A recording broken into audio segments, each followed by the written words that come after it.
Mas vamos continuar, então, o tema da nossa disciplina.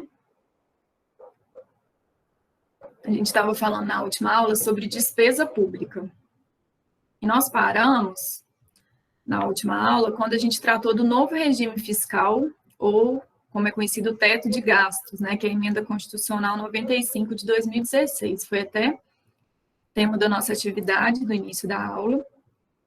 Eu vou retomar com vocês, até porque algumas pessoas não estavam na última aula, e é um assunto muito importante. Então, vou retomar o que é a emenda constitucional, quais são os argumentos a favor e contra. É uma emenda que, enquanto era a PEC, né, uma proposta de emenda, foi muito debatida e continua sendo muito debatida e criticada.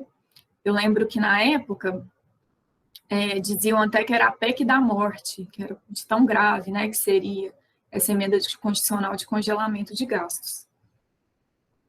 Então, há ainda uma discussão doutrinária muito forte em torno dessa emenda constitucional.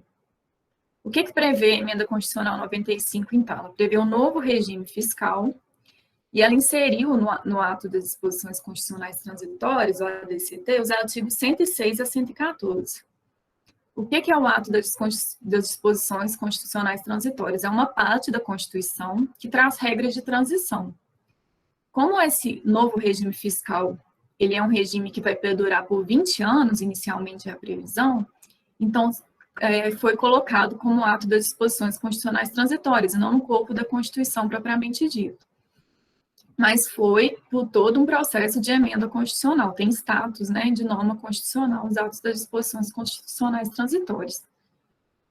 Então, o que essa emenda prevê? Ela prevê um regime fiscal por 20 anos, e a gente escuta muito falar sobre ela como uma emenda do congelamento de gastos. Por isso que eu gosto bastante dessa figura aqui, que ela trata como se fossem uns gelinhos aqui, né? Congelando gastos com saúde, com educação, com pessoal, por um período de 20 anos.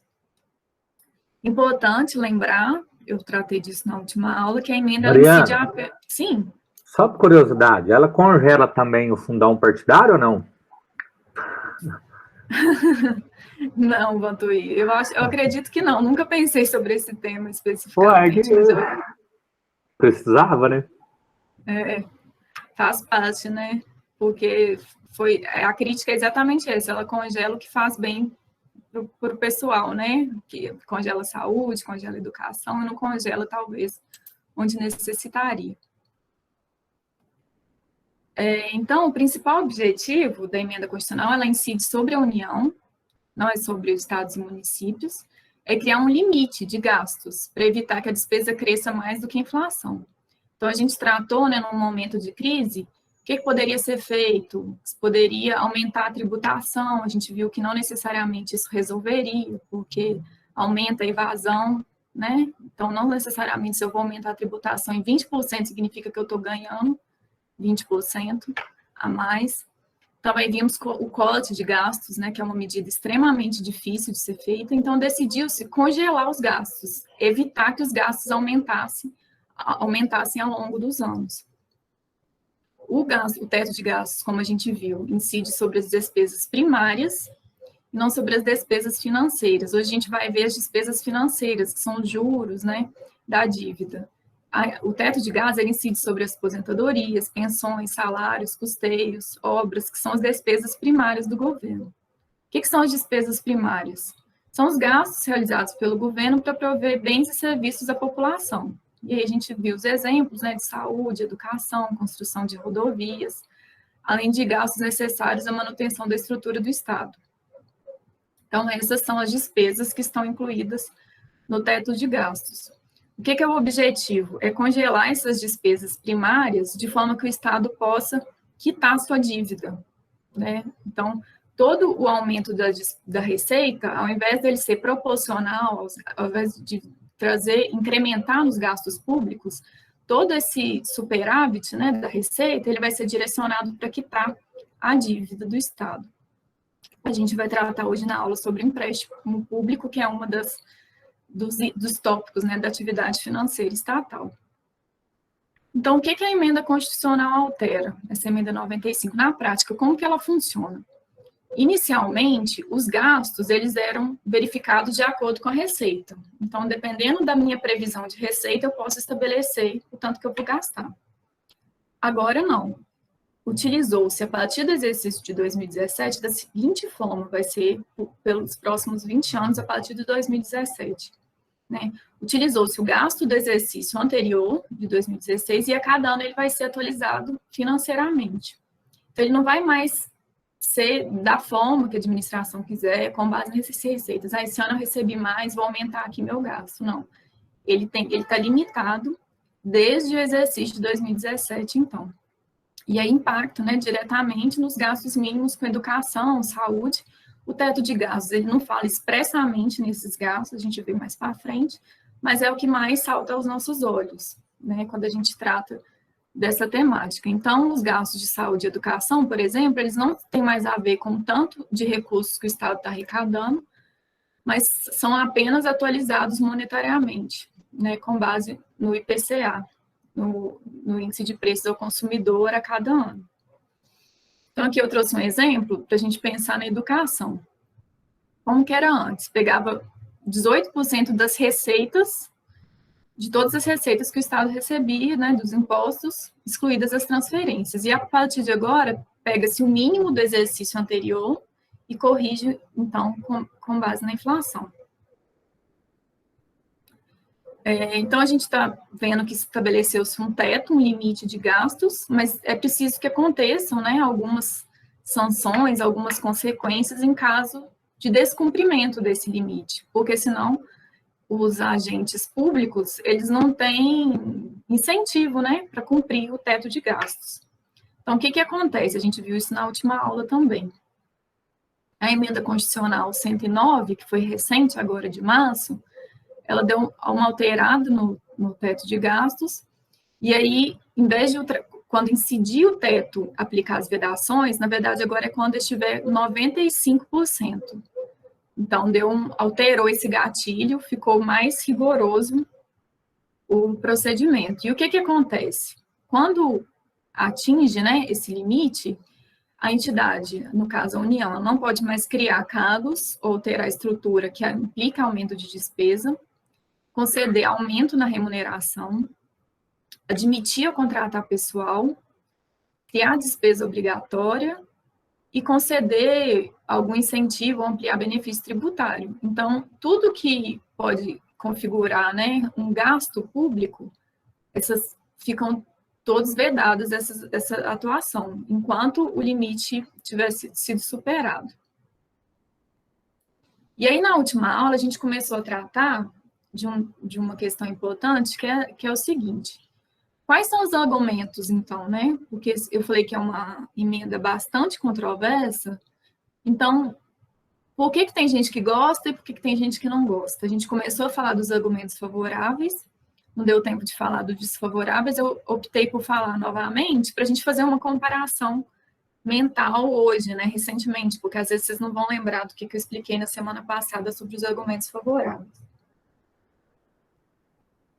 Então, vamos lá. Por que tem gente que defende e por que inclusive, ela foi implementada, né, pessoal? Já é a emenda aí constitucional desde 2017. Ela é do final de 2016, então estou considerando 2017.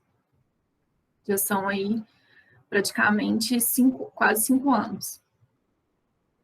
Então, quais são os argumentos positivos, né, favoráveis a essa emenda? Como eu falei no início, a opção pelo teto de gastos, ela não acarreta corte, né, nas despesas diretamente, e sim um limite do crescimento ao longo do tempo. Então, poderia ter sido uma medida mais drástica, que seria a redução direta das despesas públicas. Se não for adotado esse limite, esse teto de gasto, teria que fazer um corte superior a 100 bilhões para o exercício de 2017. Então, o ônus imediato seria muito maior. Outra questão favorável ao teto é o que a gente falou, que aumentar os tributos não necessariamente configuraria, né, um aumento das receitas, então não ajudaria necessariamente no equilíbrio orçamentário. Além disso, a gente com o teto de gastos, como eu falei, vai segurar um pouco as despesas primárias, né, para poder quitar a dívida pública e reduzir essa dívida pública ao longo do tempo. Então, o peso da dívida ele vai ser reduzido ao longo do tempo, o que significa menos juros no médio e longo prazo. A gente vai ver mais para frente essa questão do endividamento público ainda na aula de hoje. Um argumento forte de quem defende o teto de gastos é falar o seguinte: olha, quantidade de gastos não significa nada. O que vale é a eficiência, como esses gastos estão alocados. Então, o que vai acontecer? Quando a gente estipular um limite, a gente vai forçar que o administrador público ele verifique onde que é melhor alocar os recursos. Então, ele vai trazer uma maior qualidade na execução orçamentária, em detrimento apenas da quantidade de gastos públicos. Sob o ponto de vista da educação, quem defende, né, a PEC faz uma ressalva: olha, a educação básica ela não está nos limites da PEC. Então, a educação básica não seria afetada pelo congelamento de gastos. Outro ponto de vista é essa questão do aumento da quantidade, né, que eu falei do ponto de vista da saúde. Assim, a quantidade, não necessariamente altos gastos em saúde, significam melhoria na saúde pública, né? Significa necessariamente uma melhora da prestação dos serviços de saúde pública. E outra questão de quem defende fala o seguinte: todo mundo foca muito na saúde e educação, mas o teto de gastos, a PEC, a emenda constitucional atualmente, né, ela não fala de um limite para saúde e educação. O limite ele é amplo. Então, pode ser que esses gastos até aumentem se for possível organizar melhor os gastos públicos. Então, é o que fala nesse tópico também, que a rigidez da emenda, né, sobre o total do gasto, ela não implica um gasto específico, não há um teto para a saúde, um teto para a educação. A gente viu na última aula que é um valor mínimo previsto na Constituição, mas não há, pela emenda constitucional, um teto para cada uma dessas áreas. Há um teto geral de gastos das despesas primárias. Outra questão importante é que as transferências que a União faz para os estados e municípios, elas não estão incluídas no teto. Então, as transferências de educação e saúde, elas não entram nesse teto, né? As transferências que a União faz para os estados e municípios. A gente viu lá no início da disciplina que o nosso federalismo, né, ele é um federalismo de cooperação, então há essa transferência de receitas, né, e algumas até previstas pela própria Constituição, aos estados e municípios.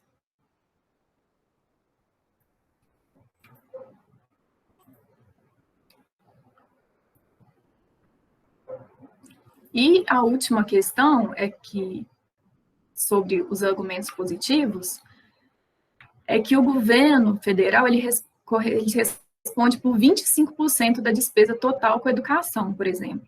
O restante fica a cargo dos estados e municípios, e a gente viu que o teto ele incide sobre a União, né? Ele se aplica aos gastos da União, não incide aos estados e municípios.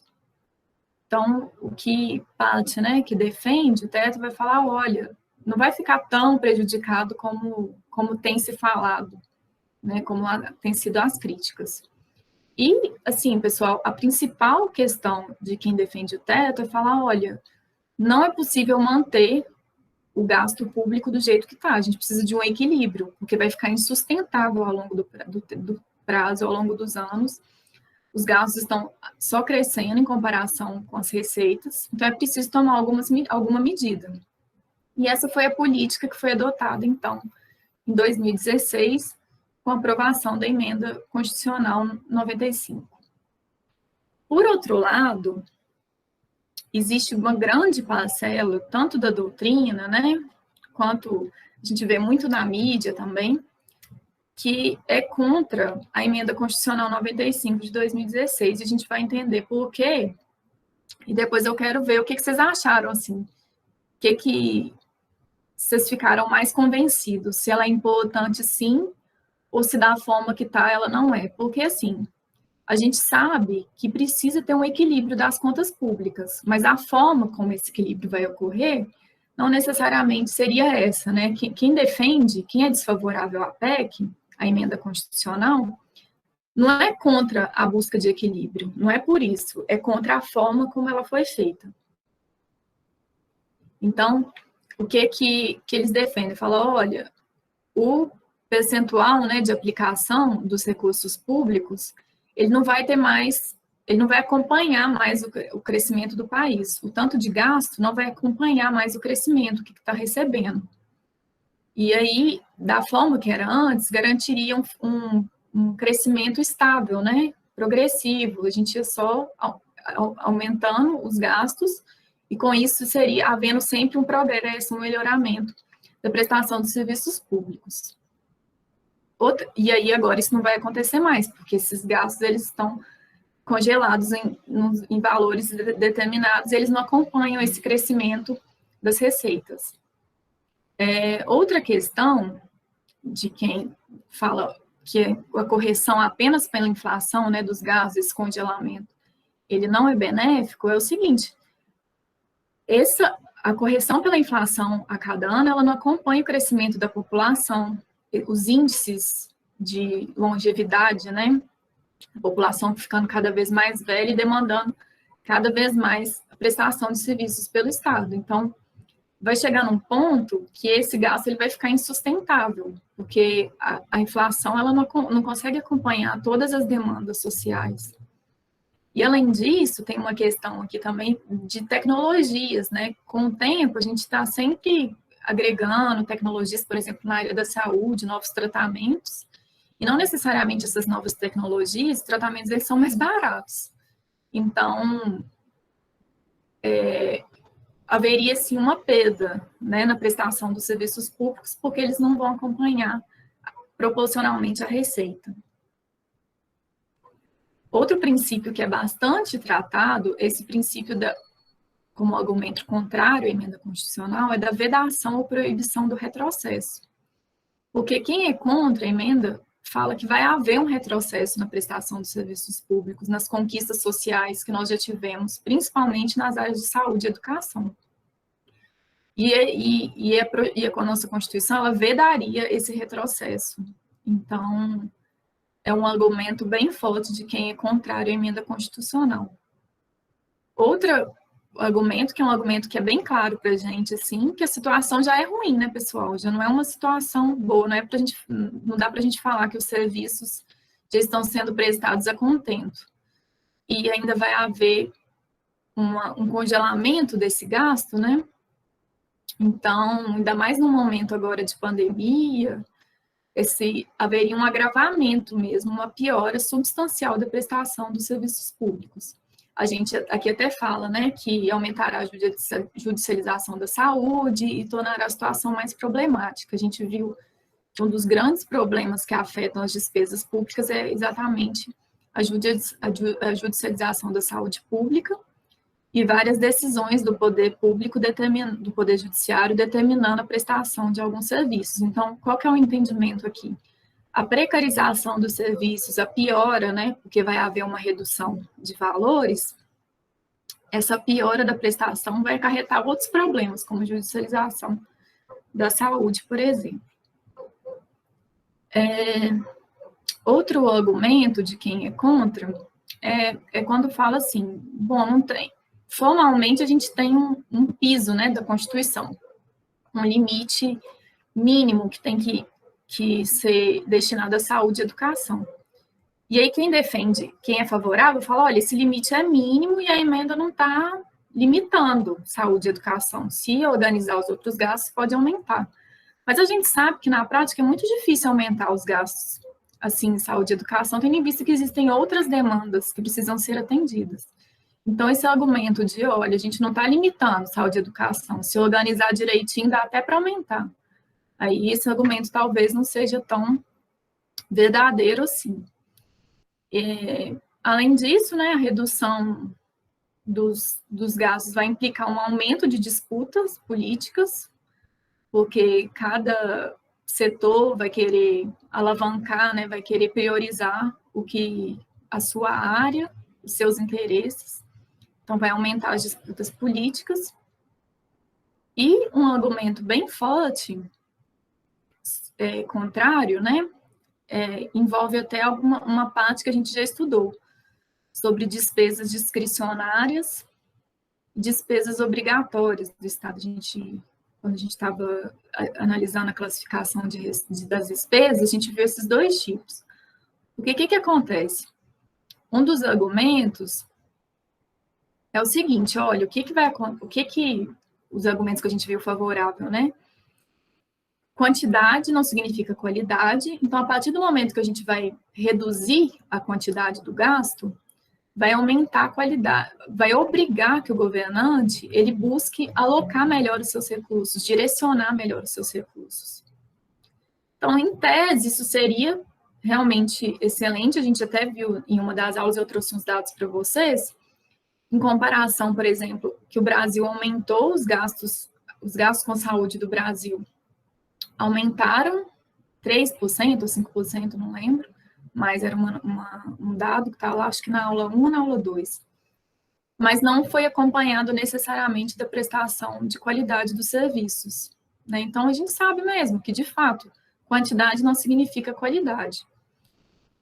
Só que o que acontece com as despesas do Estado? Existem as despesas obrigatórias e as despesas discricionárias.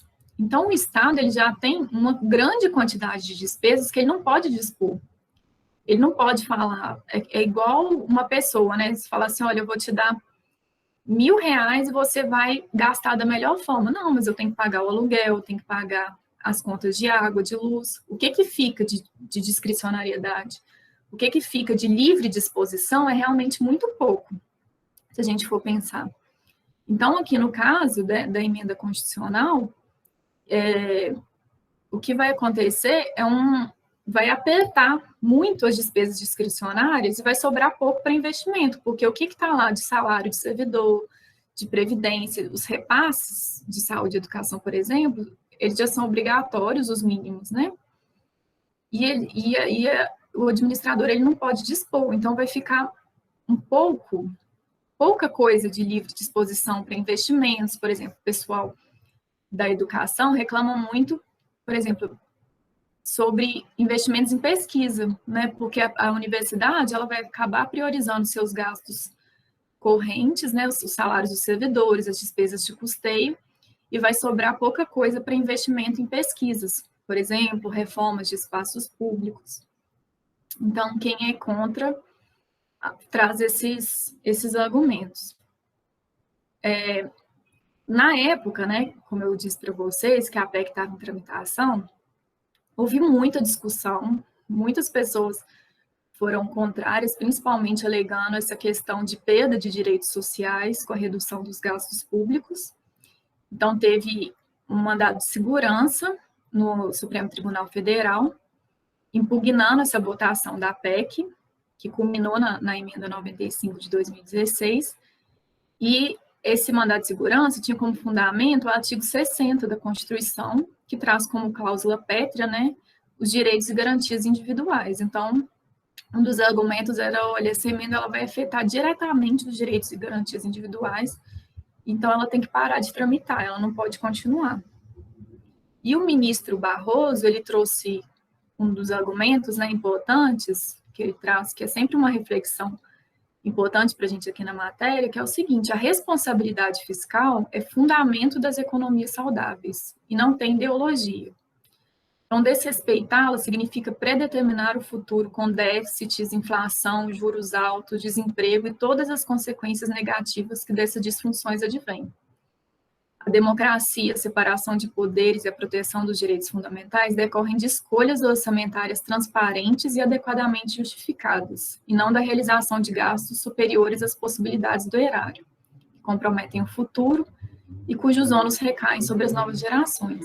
Então, ele traz essa questão relevante da responsabilidade fiscal, do equilíbrio, né, dessa necessidade de equilibrar realmente as contas públicas. Porque o que a gente viu quando a gente tratou de despesas, foi que a história é de uma história de descontrole, né? Ultimamente, nos últimos anos, principalmente com a lei de responsabilidade fiscal, é que se tem dado luz, que se tem dado enfoque ao controle das contas públicas. O que vinha antigamente era realmente uma cultura de não se preocupar muito com esse controle entre gastos e receitas. Deixa eu ver aqui, que eu acho que alguém entrou. Aí eu queria saber de vocês, pessoal, quem quiser falar, o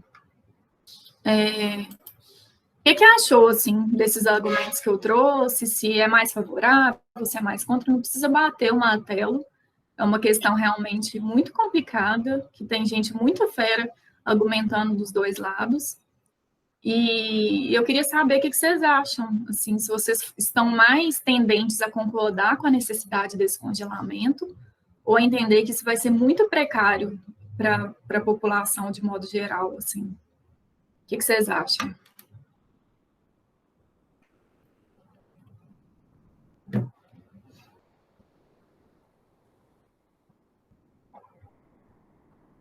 Mariana. Sim, pode falar.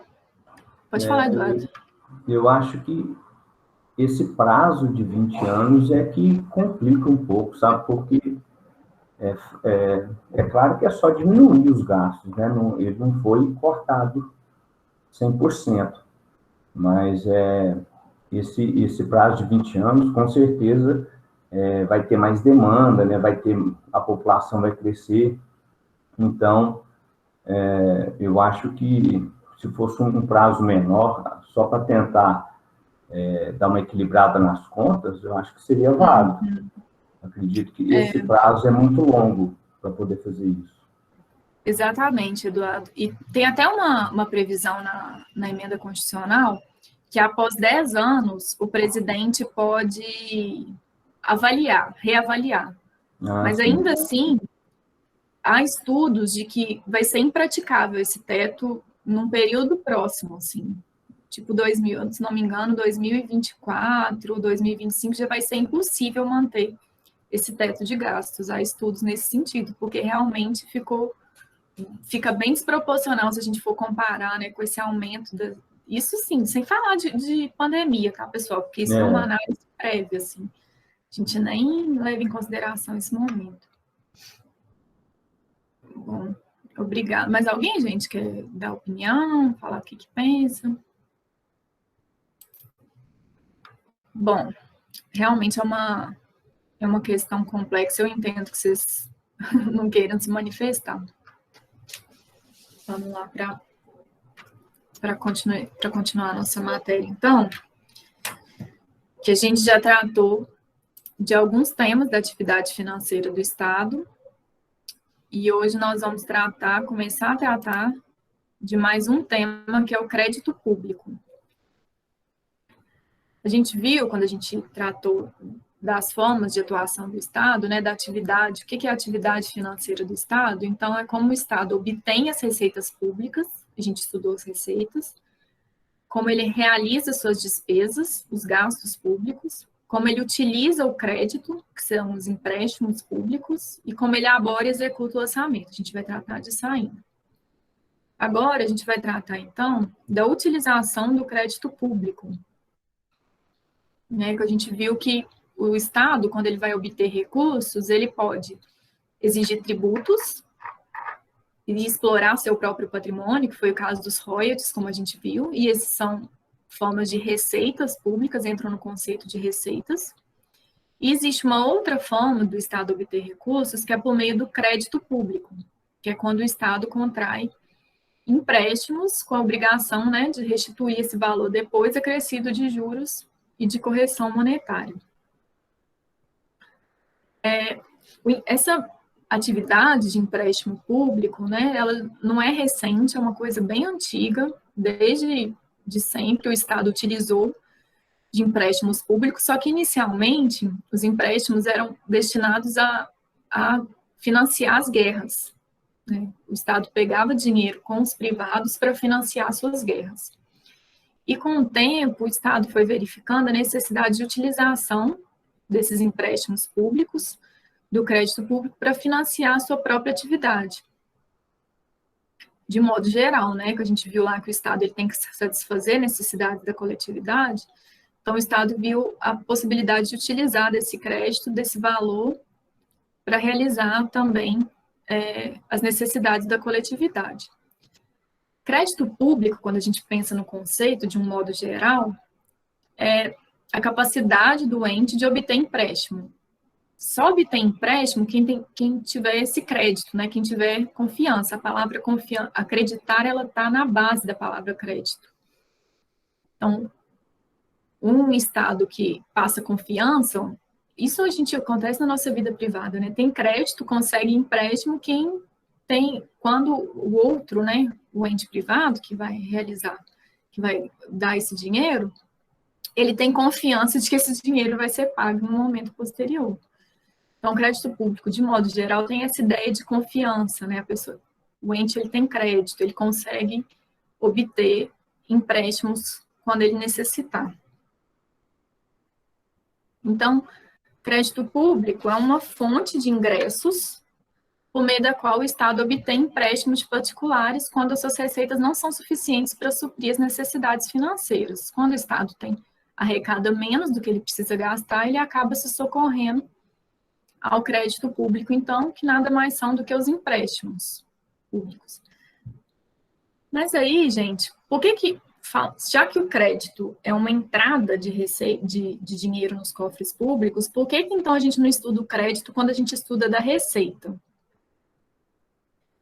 Só porque, na verdade, são instrumentos diferentes. Embora ambos, no final das contas, acarretem ingressos, entradas de dinheiro nos cofres públicos, as receitas e os créditos, eles são diferentes. A gente já viu isso até no início, lá da matéria, de quando a gente estudou receitas públicas, a gente estudou a diferença de ingressos e receitas. Eu vou tratar disso aqui de novo com vocês para a gente relembrar. Mas a ideia é que as despesas públicas em sentido estrito, elas entram nos cofres públicos e elas são dinheiros que o Estado pode gastar definitivamente. Já o crédito público é um dinheiro que entra e tem que ser devolvido, né? A gente estudou, por exemplo, um exemplo desses ingressos, né, públicos, que são dinheiros que entram, mas não necessariamente são receitas públicas. Por exemplo, de uma garantia, né, num contrato. O Estado realiza um contrato com o particular ele dá uma calção em dinheiro. Aquele valor, ele ingressa nos cofres públicos, mas ele não é receita pública, porque o Estado vai ter que devolver aquele valor para o particular depois. Então, para a gente relembrar, lá no início, quando a gente tratou de receitas públicas, a gente viu a diferença de ingresso, de entrada, que é qualquer valor que entra nos cofres públicos, com receita pública em sentido estrito. Então, ingresso ou entrada é todo e qualquer dinheiro que ingressa nos cofres públicos, incluindo os empréstimos públicos, o crédito público. Só que tem entradas que entram provisoriamente, porque elas têm que ser devolvidas no momento posterior, que é o exemplo dos empréstimos públicos.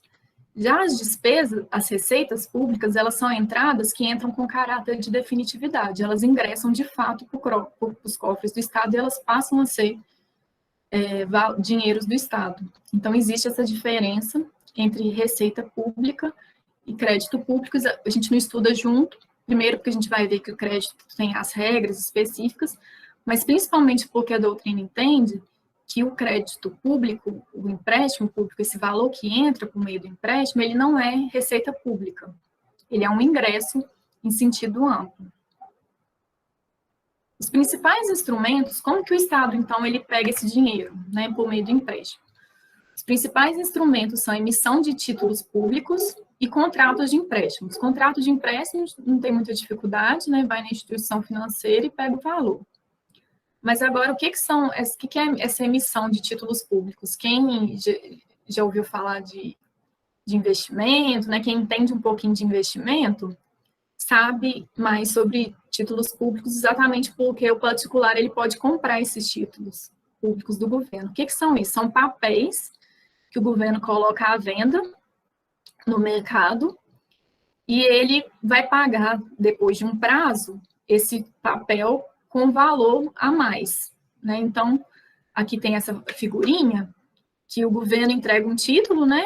Aqui, como se fosse um papel, antigamente tinha, né? O papel dos títulos públicos.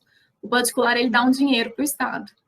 Aí passa um tempo, o particular devolve esse título e o governo paga um valor a mais para o Estado, né? Daí, a gente tem alguns exemplos de títulos, por exemplo, título da dívida agrária, certificados da dívida pública. Isso aqui, qualquer particular pode realizar esses empréstimos para o Estado. Ninguém faz isso por benevolência, né? Na verdade, quando o particular ele faz isso é porque ele quer investir o seu dinheiro e ganhar um retorno, né? Pelo investimento do seu dinheiro. Então, ele dá um dinheiro agora, que se deixasse na poupança, aumentaria um valor X. Ele compra um título da dívida e o valor que o Estado vai pagar é um valor maior. Peraí, deixa eu voltar, que tem alguém entrando.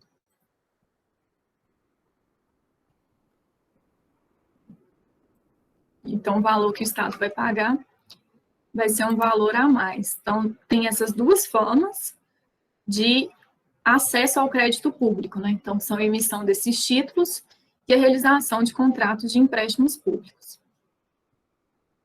O governo, ele também pode usar crédito público, e com certeza vocês já viram e já vivenciaram isso, como uma forma de intervir na economia.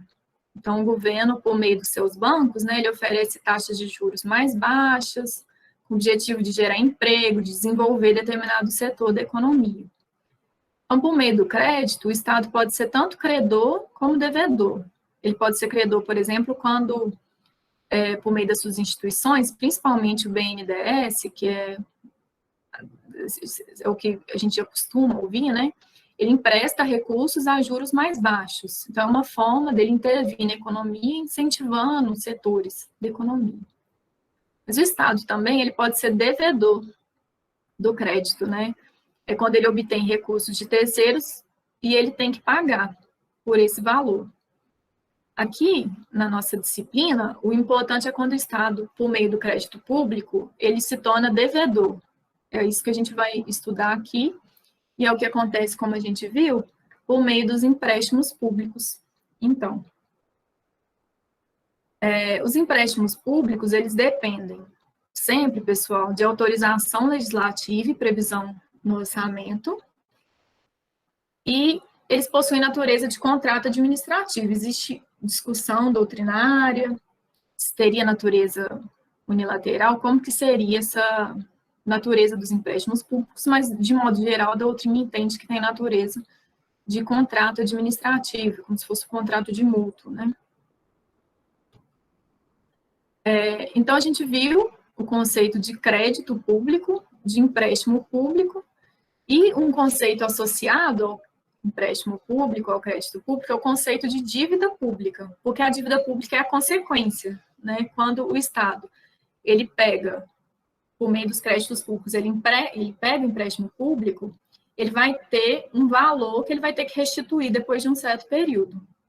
Então, é um valor, se ele pega, por exemplo, falando um valor fácil, né? 100 mil de empréstimo, ele vai ter que devolver. E aí, no contrato de empréstimo, por exemplo, tem o período, né? Daqui 4 anos, ele vai ter que devolver 110 mil, que é o valor do empréstimo que ele fez, com juros e amortização.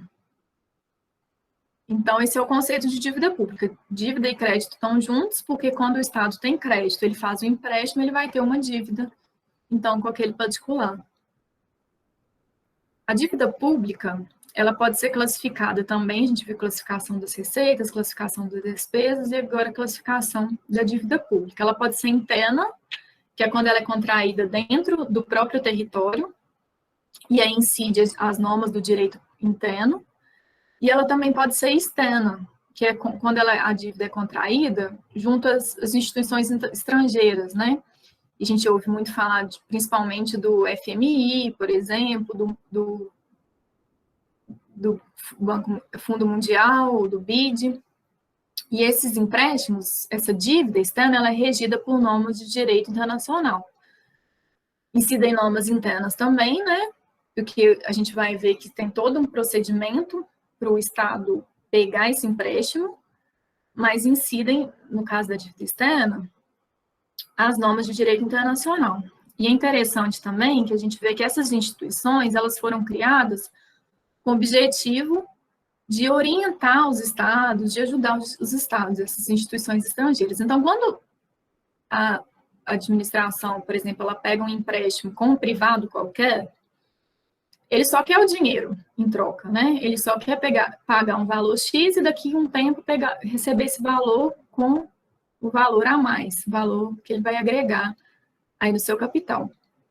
No caso da dívida externa, a gente vê que essas instituições internacionais, elas emprestam, mas elas trazem diretrizes, elas trazem condições para que, geralmente, de busca de equilíbrio das contas públicas. Então, essa dívida externa, geralmente, ela vem com encargos também, não é só uma questão de valor, tem toda uma questão de impor comportamento aos entes. A dívida também, ela pode ser flutuante ou fundada, provavelmente vocês já ouviram falar desses conceitos. Também a dívida flutuante é aquela dívida de curto prazo, que tem que ser paga no mesmo exercício financeiro, e a dívida pública fundada ou consolidada é aquela composta de compromissos de exigibilidade superior a 12 meses. Então, essa é a distinção quanto ao prazo, né? A dívida flutuante é aquela rápida, assim, que tem que ser paga num período mais curto. E como a gente viu o tempo todo, né, na nossa matéria, dessa necessidade de responsabilidade fiscal, do equilíbrio das contas públicas, a dívida ela também precisa ser controlada, né, pessoal? Porque senão é muito fácil pegar empréstimos e ficar no futuro com esse valor aí pendente para as gerações futuras pagarem. Fica muito fácil. A gente vai ver mais para frente, quando eu trato de um tópico de equilíbrio intergeracional, fica muito fácil eu, no momento atual, pegar um monte de empréstimo, e hoje eu vou ter bastante dinheiro, hoje eu vou ter um falso equilíbrio das contas que não vai ser sustentável a longo prazo. Então, existem mecanismos de controle dessa dívida pública, de controle dos empréstimos realizados pelo Estado.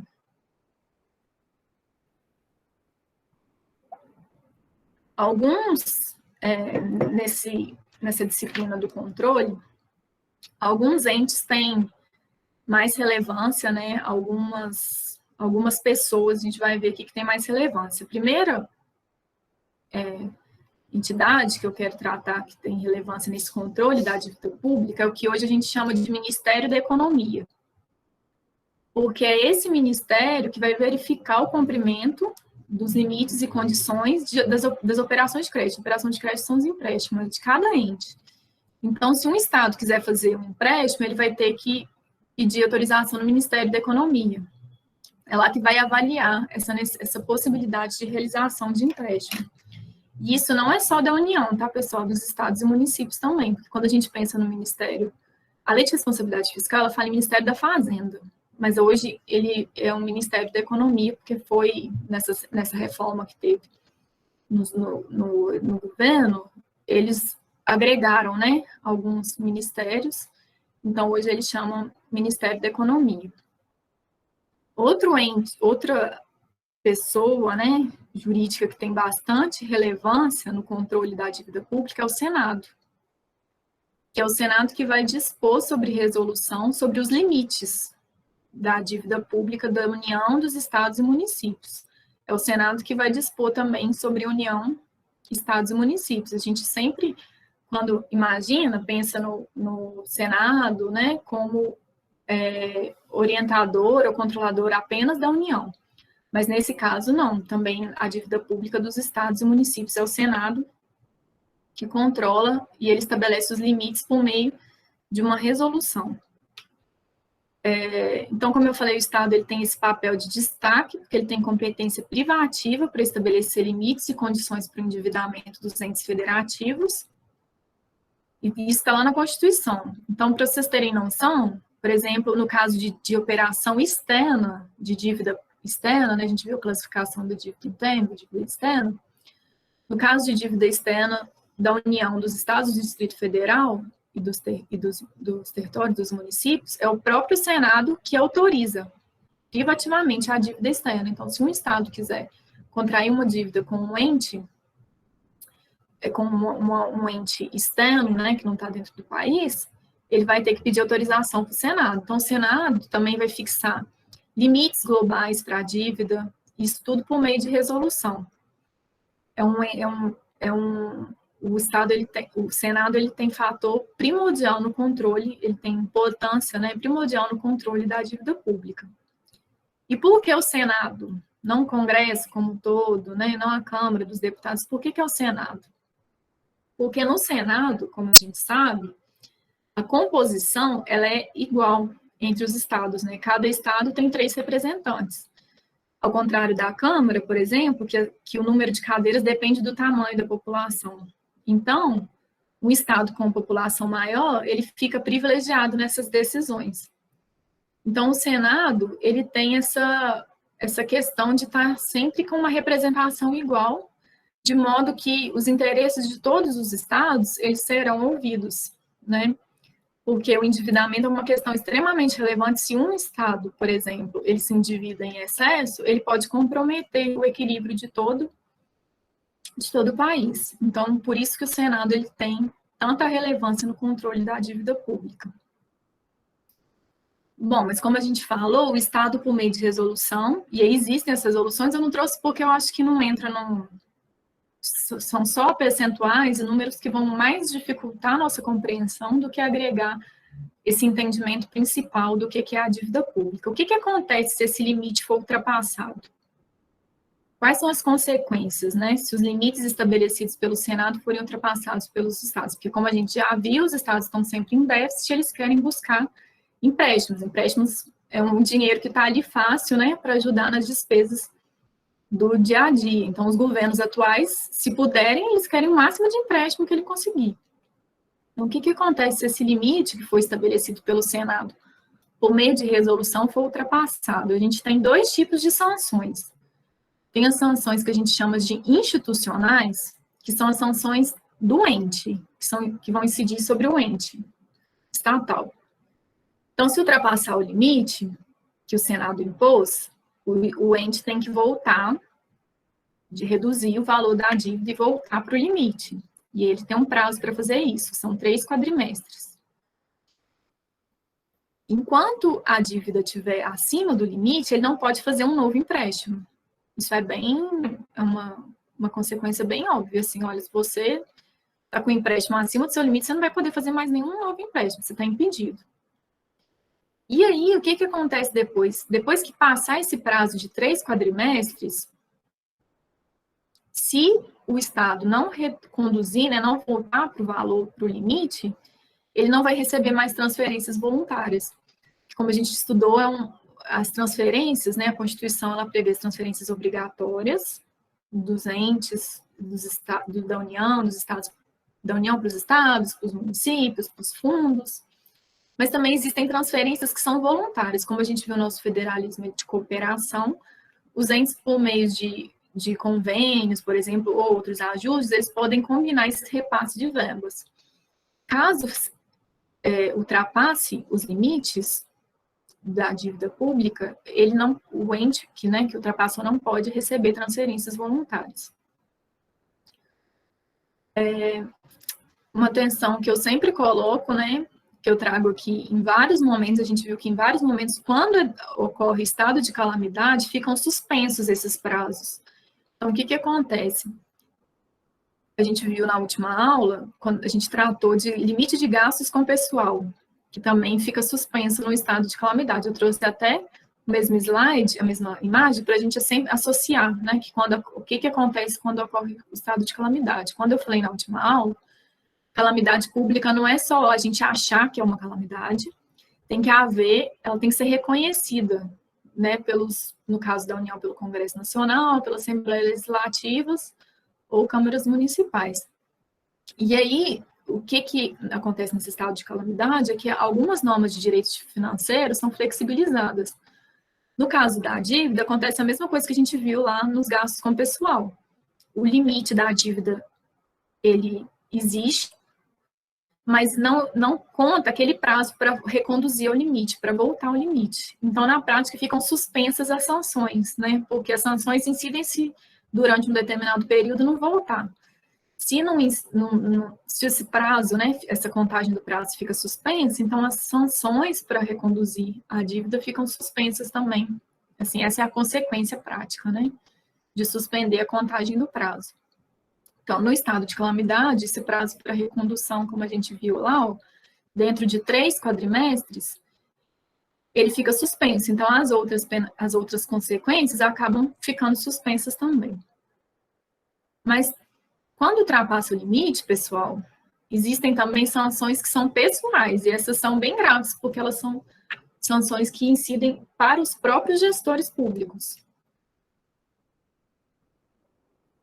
Então, eu trouxe aqui alguns exemplos. Constitui crime contra as finanças públicas autorizar operação de crédito sem prévia autorização legislativa, por exemplo. E aí tem de 1 a 2 anos de reclusão. Está lá no Código Penal.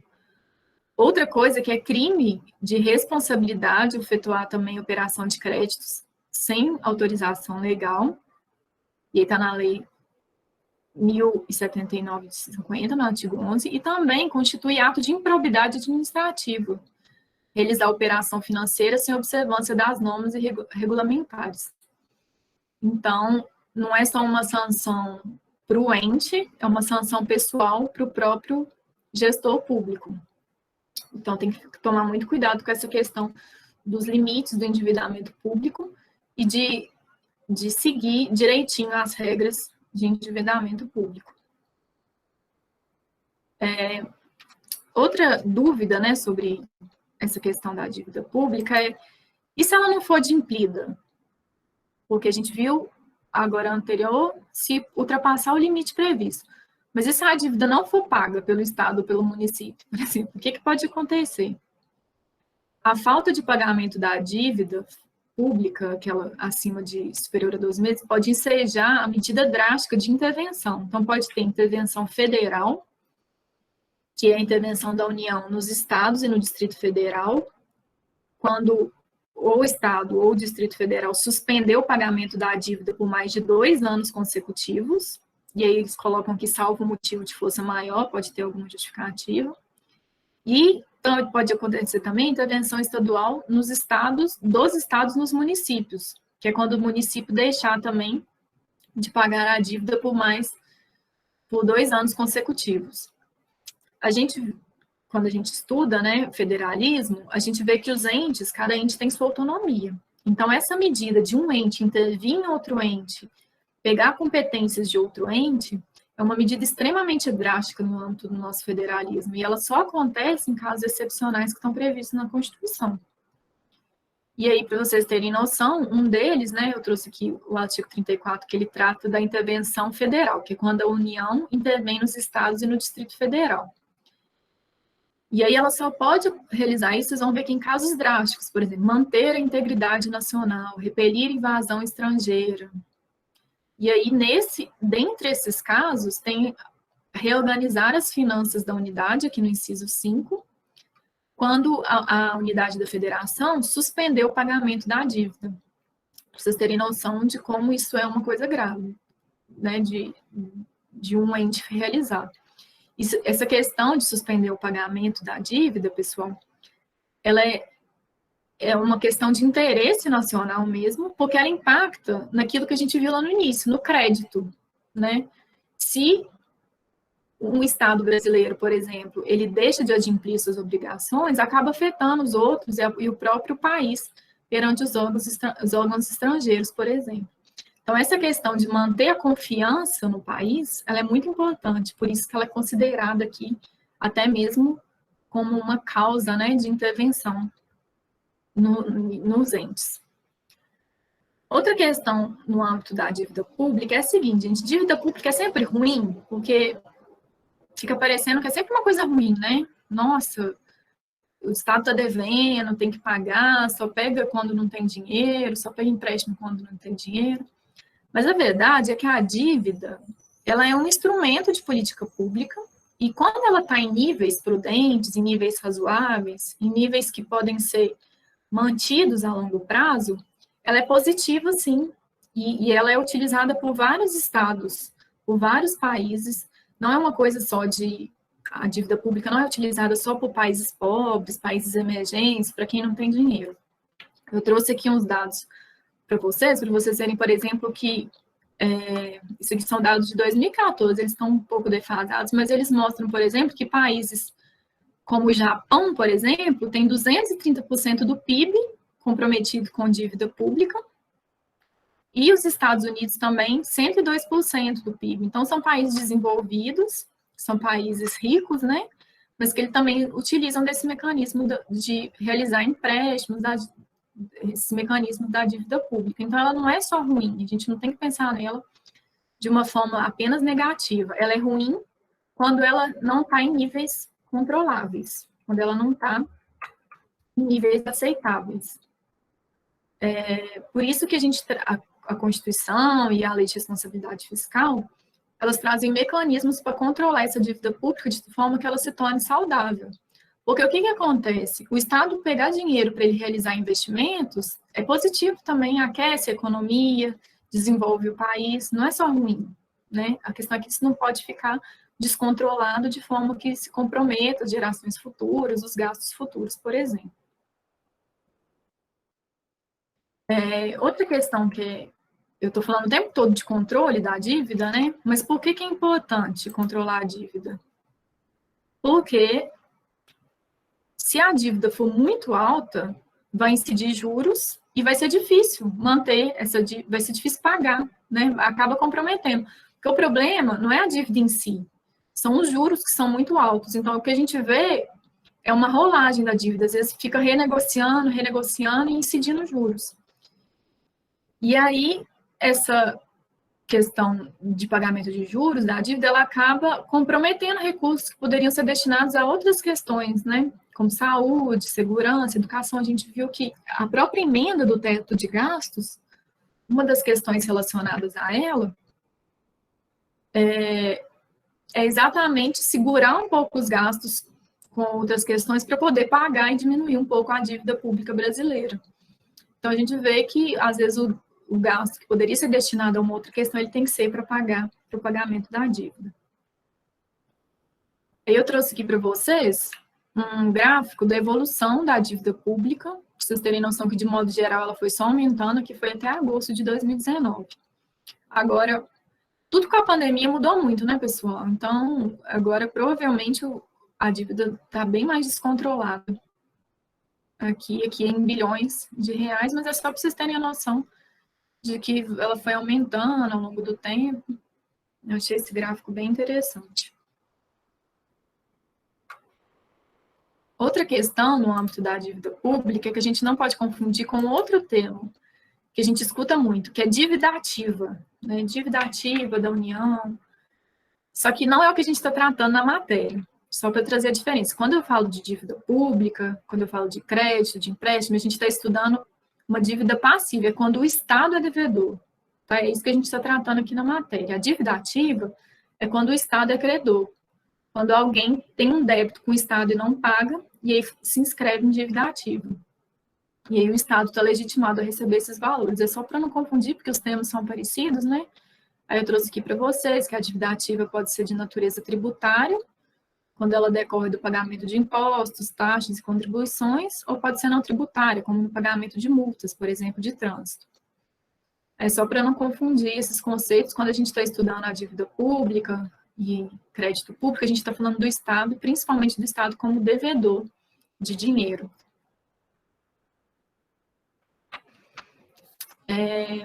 Eu não vou continuar aqui, vou deixar esse restinho para a próxima aula, mas eu vou deixar aqui para vocês a questão da atividade para a próxima aula, para a gente trazer no início, que é sobre quem é um órgão competente para fixar limites globais para o montante da dívida. E eu falei bastante sobre isso, mas aí no início da próxima aula eu volto nesse assunto. Por aqui, na próxima aula a gente vai continuar falando um pouquinho de dívida pública, a gente vai falar sobre esse equilíbrio intergeracional, né, que é importante quando a gente trata de dívida pública, preocupar com as gerações futuras, porque, como eu falei, é muito fácil ter o dinheiro agora, utilizar esse dinheiro agora e deixar os gastos para depois. E vamos tratar de uma regra que é muito importante no direito financeiro, que chama regra de ouro. E ela incide na dívida pública, a gente vai entender, ela está prevista na Constituição, a gente vai entender direitinho do que se trata na próxima aula. Então, é isso, pessoal. Boa noite